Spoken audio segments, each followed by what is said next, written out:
This next story happened when I was 16. I had a red Mustang, and my buddies and I were out looking for trouble on the 4th of July. And most of this really happened, but, like life goes passing too fast usually to notice. In the stories, we can just slow them down, kind of twist them and press them and rewrite them 100 times and make them mean something. So that's what I did with that for this story. So you may not be surprised to know this one's called Born Down in a Dead Man's Town.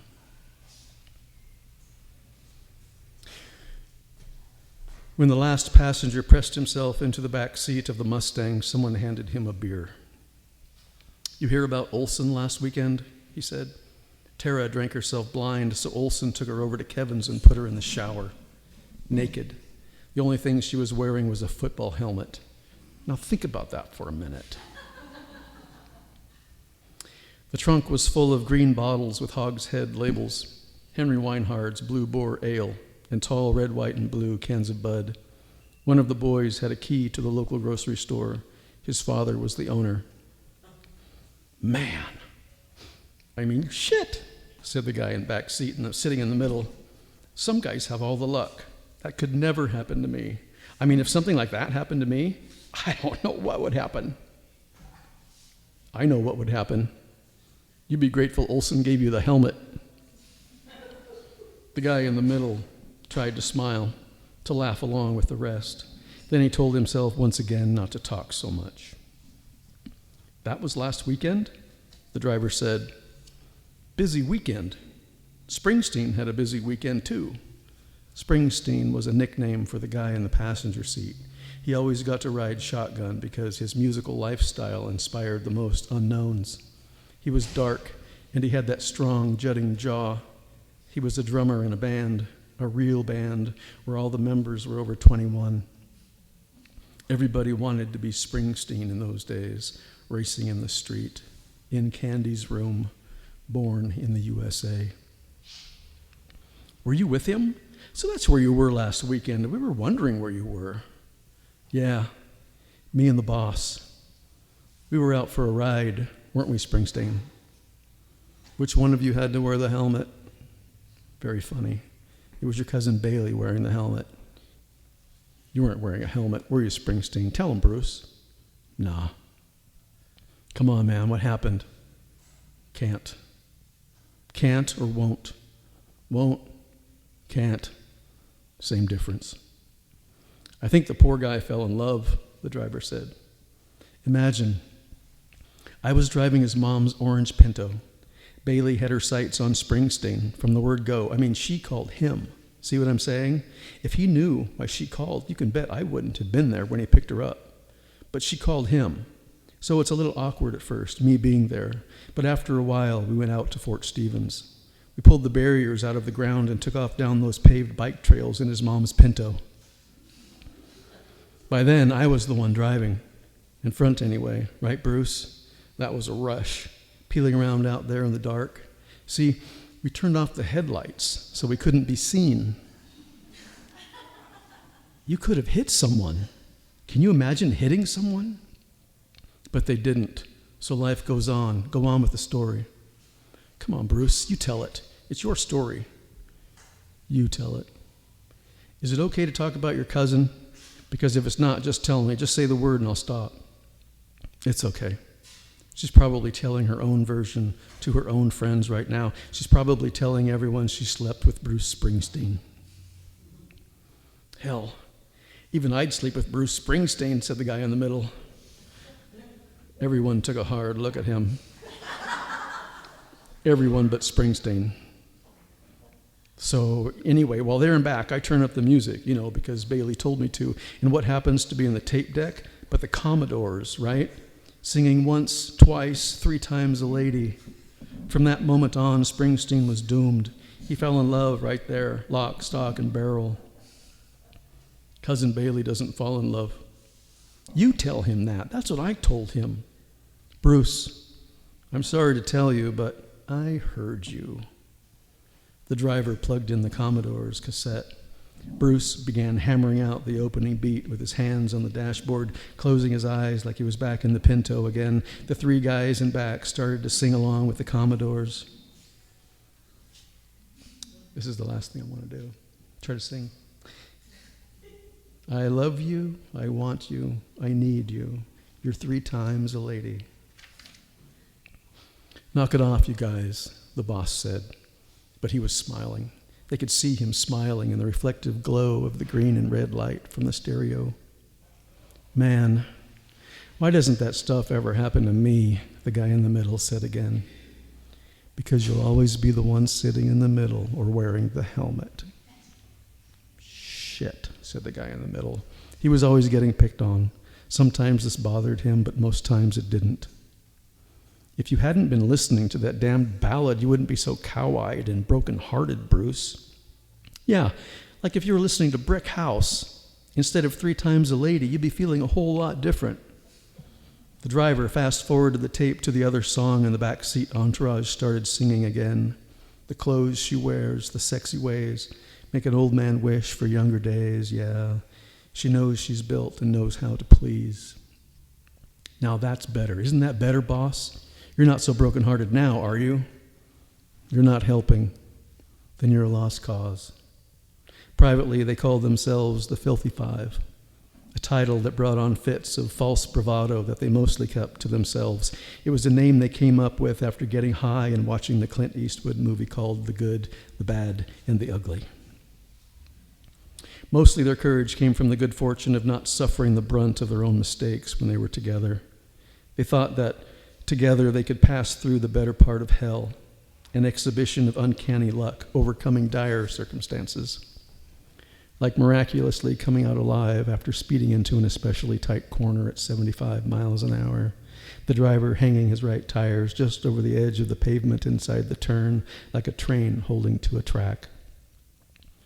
Or like exploring the dark underground mortar batteries that were built on the banks of the Columbia River during the Civil War, the concrete ruins that would last for 200 years, where they only had one flashlight between them when someone fell into a deep gun emplacement where one of the 10-inch Parrott guns used to be, a deep hole where he landed flat on his back between the tall metal rebar that could have impaled his leg or his heart. Among them, 2 had his own car. The driver's old man had borrowed the money to buy him the Mustang because as a kid he never had a car. 2 of the others got yelled at every day by their parents because they wanted their children to graduate high school when they themselves had not. Then there was the guy always sitting alone in the middle with a new set of braces because his mother and father had always lived with crooked teeth. Together the 5 of them held 20 stolen condoms, most of them past the expiration date. Yet not one had a steady girlfriend. But it was summer, they told themselves. Who needed someone steady when the beaches were crawling with hot-looking girls looking for adventure? It was the 4th of July on a misty Saturday night. The seaside towns were packed to the gills, rocking and waddling like gluttonous fish. Earlier that summer, the boys had been closely followed by a truck full of guys looking for a fight. The truck was from out of town, all chromed up and lifted.